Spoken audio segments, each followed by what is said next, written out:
So, good morning. Good morning, and welcome you all in this session of transducers. So, we were studying transducers, and we have almost completed the principle of transaction. And today we are going to study about the inductance, right? So, let me introduce myself. Dr. N.D. Meshram, Head and Associate Professor, Department of Electronics, Sri Mathura Das Mohta College of Science. And yeah, we were studying. Sorry, so we are studying transducers, I guess.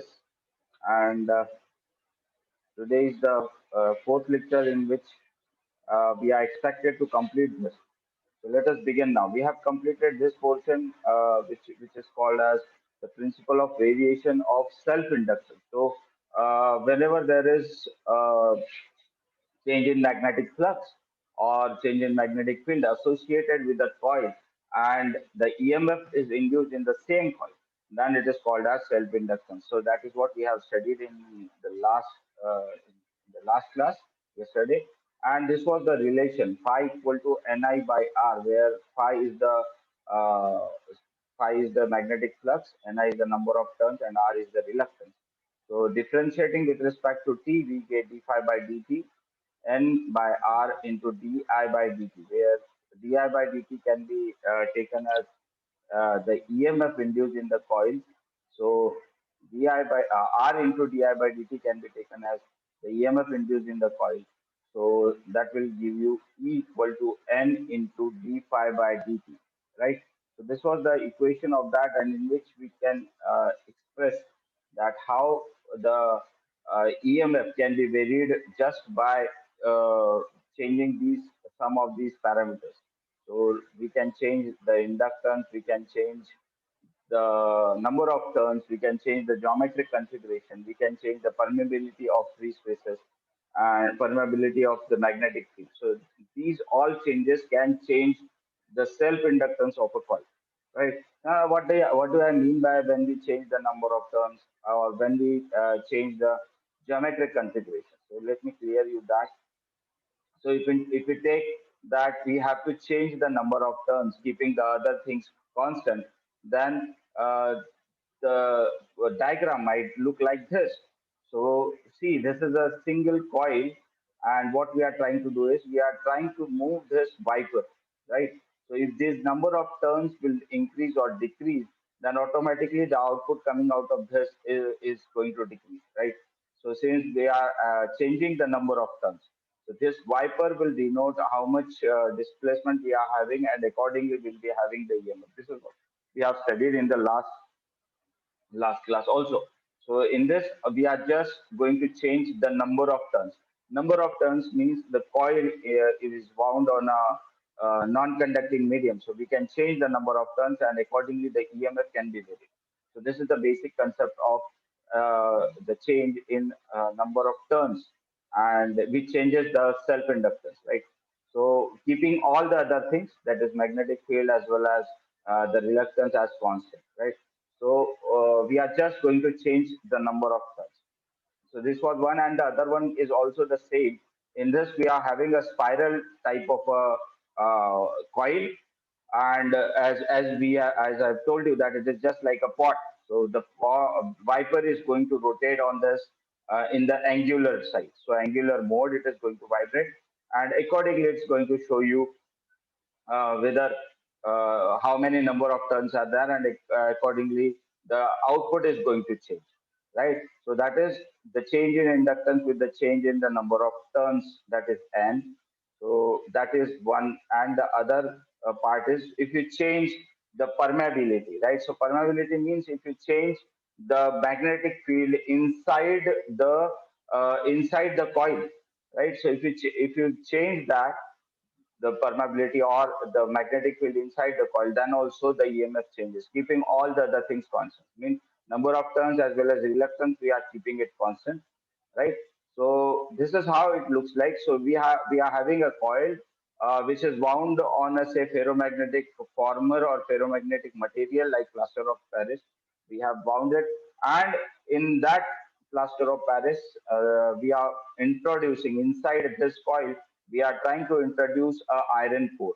which is going to change the permeability, which is going to change the magnetic field associated with this coil, and accordingly the output is going to vary. So this is the another type of change. Keeping all the other things means we are keeping the number of turns as constant, we are keeping the say reluctance as constant. We are just going to change the magnetic field which is associated with the coil inside the coil, right? So also due to that also the EMF is going to be varied. So now you are able to see this is the displacement. If you completely insert this rod in the coil, then it will show a different EMF. Whereas if you pull this rod in this direction, so displacement can be varied inside and outside this. So if you keep this iron rod outside it, the EMF will change.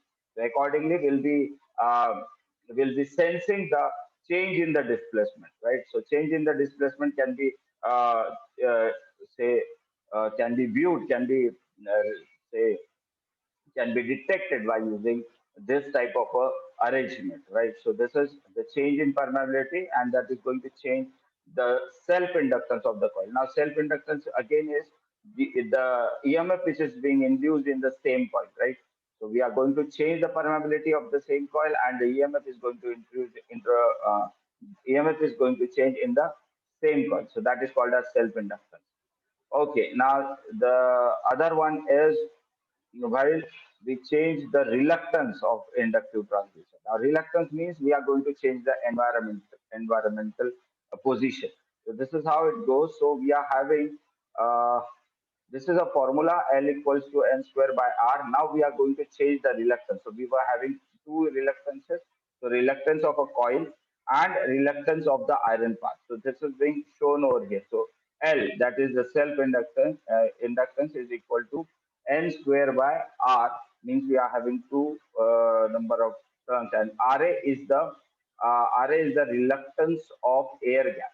Okay, so R can be written as two times Ri plus Ra, and this is that equation. So this is the air gap we are having. So this is the air gap we are having uh, between this iron core and the coil.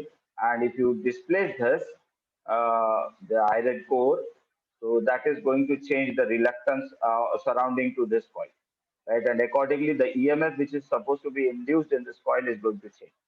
So that is the basic relation between L equals to N square by Ri plus Ra, where Ri is the reluctance of the iron part. This is the iron part that we are having, and the Ra is the reluctance of the air gap. So the air gap, the distance between these two is going to be is going to be responsible for the EMF which is to be induced in this coil. So this is the another one. Then yeah, so we can have variable reluctance inductive transducers. The reluctance of iron part is negligible, and therefore Ra is equals to La mu 0 A. Therefore, L is directly proportional to 1 by 1A. Uh, so, yeah, that is the self-inductance of a coil is inversely proportional to the air gap, that is La. And okay, so that can be varied over there in this diagram itself. We have shown that this can be inversely proportional to this air gap. So that is changed in that, but still it is very negligible. Okay, this is another type, and then we are heading towards the mutual induction. The principle of change in mutual induction. Mutual induction means whenever there is change, whenever there is a physical change in one coil associated in one coil, and the EMF is induced in the another. Now that is called as the mutual induction. So multiple coils are required for inductive transducers that operate on principle of change in mutual inductance. The mutual inductance between two coils is given by M equal to K square root L1 into L2. L1 and L2 are the inductances of two coils. So M is the mutual inductance, K is the coefficient of coupling. Now, how you are going to couple it, that is also is very important. L1 is the self-inductance of coil 1, L2 is the self-inductance of coil 2. And by varying self-inductance or the coefficient of coupling of mutual inductance can be varied. Okay, you can change the self-inductance, that one of the coil you can change, or you can change the coefficient of coupling. Again, we can, as you have inserted the iron bar inside the coil, that can be varied. So accordingly, ferrite rod or say iron bar can be put inside the self-inductance, and accordingly, the mutual inductance of another coil is going to vary. Right. Now, this is the principle of change in mutual inductance. So we are having two coils here, so L1 and L2. And if you say, if you change one of the parameters, that is the coefficient of coupling, or say the inductance of L1, automatically the EMF which is to be induced in L2 will change, right? So this displacement can vary the EMF which is to be induced in L2 accordingly. Similarly, we are having that the same concept in the spiral form also. So if you change the wiper, so uh, the EMF which is supposed to be induced in L2 due to L1 is also going to change. So that can be varied according to this movement of this wiper. So initially we have studied for self-inductance where we were changing the number of turns. But while changing the number of turns, we are also changing the EMF of the mutual inductance. So we can consider them as two different coils, L1 and L2, right? So we can have that L1 and L2, and accordingly, the EMF which is supposed to be induced in L2 can be varied. Okay, so that is a form of mutual induction. So L1 is taken as L1 from this point to the point where wiper is attached. So this is taken as the L1, and the other part from this wiper to this terminal, the other coil starts.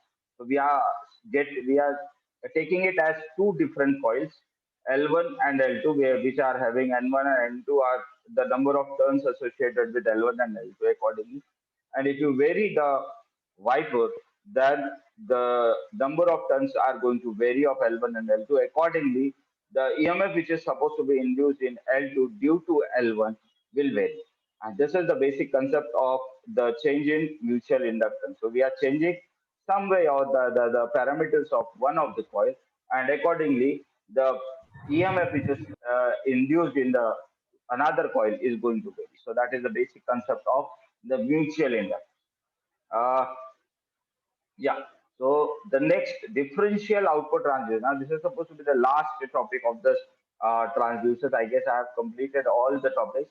So differential output means whenever we are using the two coils in separate forms, so we require it the difference of the inputs, right? Difference of the outputs, right? So that is called as differential output. Means difference in the output. So usually change in self-inductance, that is JLL for inductive transducer, is sufficient for the detection of stages of an instrumentation system. Now, we are going to use two different coils for that. In self-inductance, we have taken single coil.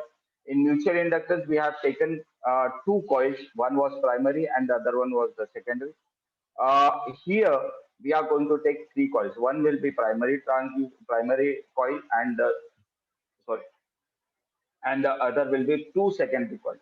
So I'll be showing you that arrangement. The differential arrangement comprises of a coil that is divided in two parts as shown in figure A and B. So I will show you that in the next slide. So in response to the displacement, the inductance of one part increases from L to L plus del L, while the inductance of the other part decreases. That is from L to L minus del L.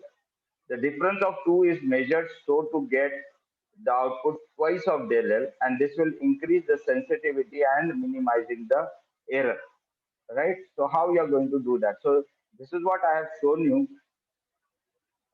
Figure I have shown you that figure that provides differential output due to variation in reluctance. The self-inductance of the coil changes, and this is the principle of operation of differential output in inductive transistor. Now, this is that.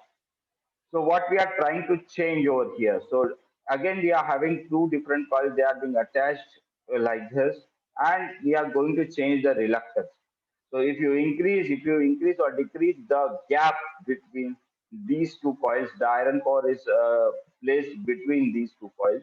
And if you increase or decrease the reluctance or the distance between these two coils, indirectly reluctance, that is going to vary the EMF that is to be induced in the another coil. right? So the same concept is being used. Now we are using two gaps, two coils, L1 and L2. Initially, we have used only one coil. Here we are going to use two coils and they are being attached with it. So one of the coil is the reluctance of one of the coil is being changed, and automatically the EMF is which is to be induced in the another coil is accordingly is going to change. Okay, so this is the concept of a differential output transducer. Here we are having two gaps, so we can have two displacements over there. The target iron bar is fixed, and these coils can be moved, right? So if you increase or decrease the gap accordingly, the EMF that is to be induced in both the coils will vary. Now, since we are expecting the differential output, that means there should be the difference between the EMFs of these two coils, right? But that is going to minimize the error. That is going to decrease the measuring quantity, the error in the measuring quantity. So that is why we are expected to have the difference of the EMF that is being induced in both the coils, and that is how it is called as the differential output transducer. Okay, so we are having two coils again, coil L1 and coil L2, which are being wound on this ferromagnetic material, and we are having our iron rod in between.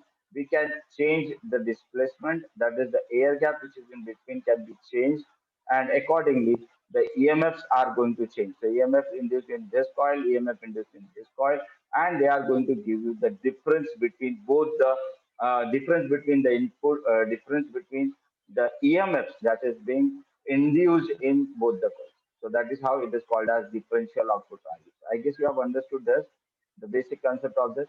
And the other one is we call it as the linear variable differential transducer, right? LVDT, linear variable differential transducer, in which we are supposed to have three coils. One is the primary coil, the others are two secondary coils, as shown in this figure. I will show you the animation also. An LVDT transducer comprises a coil former onto which three coils are wound. So we are having a former means where the coil are being wound. So on that former, we are having three coils. One is the primary, uh, and two secondary coils. The primary coil is excited with an AC current. Now we are not, it is not self-generating. It is a active type of a transducer. Sorry, it is a passive type of a transducer. So we are going to energize it, excite it with say AC voltage. So primary coil is supplied with AC voltage, as I will show you there, and the secondary coils are wound such that when a ferrite core is in the central linear position, an equal voltage is induced into each coil. So this is that ferrite rod which is centered in between these two. If it is at the same position, at the central position of primary and secondary, then the output voltage of this will be equal. The output which are supposed to be induced in S1 and S2 will be same, and the ultimate output, the difference of the output will be equal to zero. Right. The secondary are connected in opposite so that in central position the outputs of the secondary cancels out each other and the output is equal to zero. So we are connecting it in the opposite. So this is how it is being connected. It is shown in this diagram. So secondary coil is connected in series with the secondary 2, and primary coil is separate where we are going to apply the AC source voltage. Okay, so AC is applied over here. I will show you. And if it is kept in the center, since they are connected in opposite, it implies that this is positive, then this is negative, this is negative, then this is negative, then this is positive. So both will cancel out each other. If the ferrite rod, which is shown in this black color, is in the center, then the EMF which are being induced in both the coil will be equal. And since they are connected in opposite direction, therefore the differential output, the difference of output will become zero. Okay, so whenever this is at zero center, then it will be zero. So let us see that with this diagram. The excitation is applied to the primary winding and the armature assists the induction of current into the secondary coil. This is some literature over there.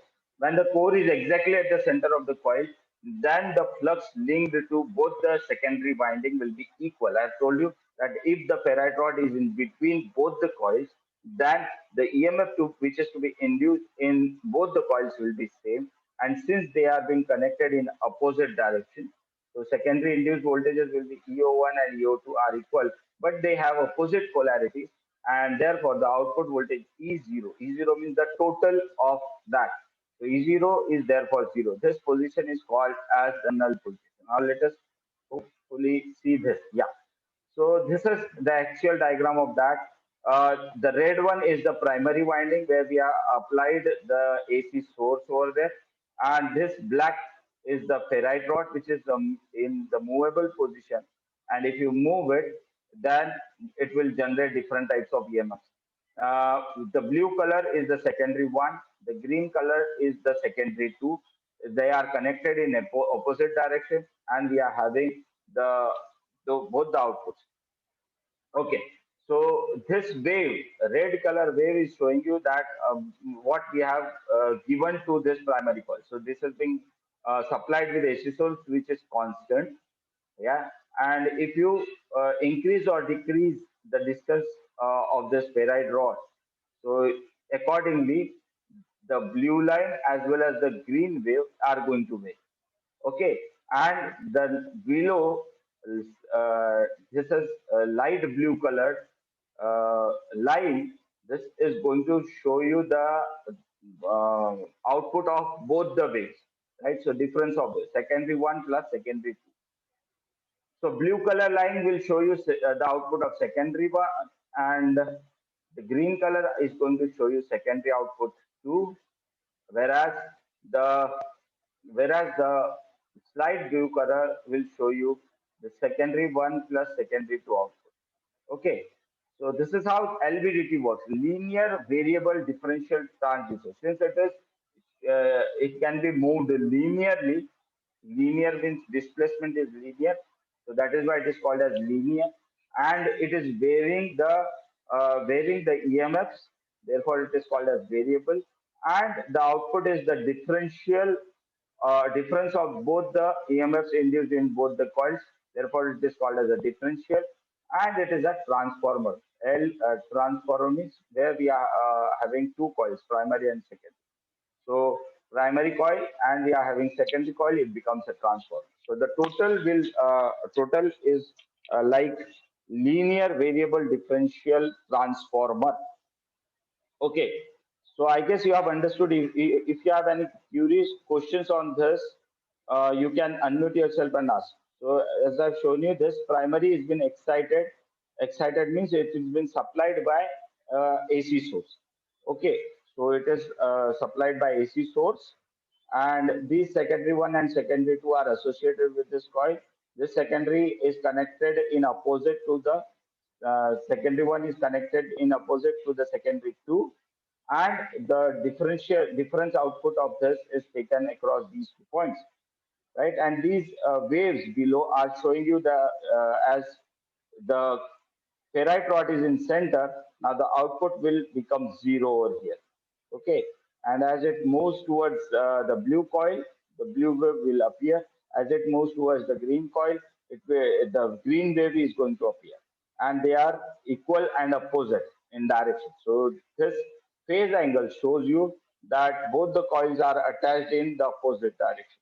Okay, so both are in 180-degree out of phase. So if it is high, then this will be high. If it is low, then this will be low. And accordingly, it is going to change. So the light blue color is going to show you the sum of both the waves. Okay, so I guess you have understood this, and these are some more things on linear variable differential. If the core is displayed from its null position towards secondary one, then flux linked to secondary one increases, and the flux linked to secondary two decreases. Therefore, the EMF which is induced in the coil 1 should be greater than the EMF induced in the coil 2, and the output voltage of LVDT E0 will be positive. Similarly, if the core is displaced towards secondary 2, then the EMF induced in the secondary coil will be greater than the EMF induced in the secondary 1 coil, and the output voltage of LVDT E0 will be negative. Accordingly, the output will appear on this. So This is what is shown in this graph, in this figure. Okay, so yeah, this is positive, and then as it moves in this direction, then it becomes negative. So if it moves towards the blue, then it will be positive. If it moves towards the green, then the output voltage will be, the EMF which is being induced will be negative. Okay, I guess you have understood this. And if you have any questions, I will be happy to answer. But for now, thank you very much for joining on this and attending this lecture. If you have any queries, you can ask me. I will just sum up for today's uh, what we have studied today. Yeah, we have just revised these things. Let me see.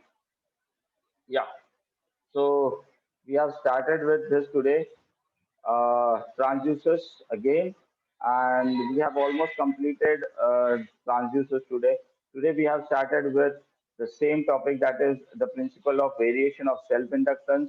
And here what we are doing, we are changing one of the parameter, one of the physical parameters, that is a number of turns, or say reluctance, or say the reluctance, or say uh, the magnetic flux, and accordingly the EMF which is being induced in the coil, it will change. So in the same coil, that is called as the self inductance, and this is the formula that we have studied.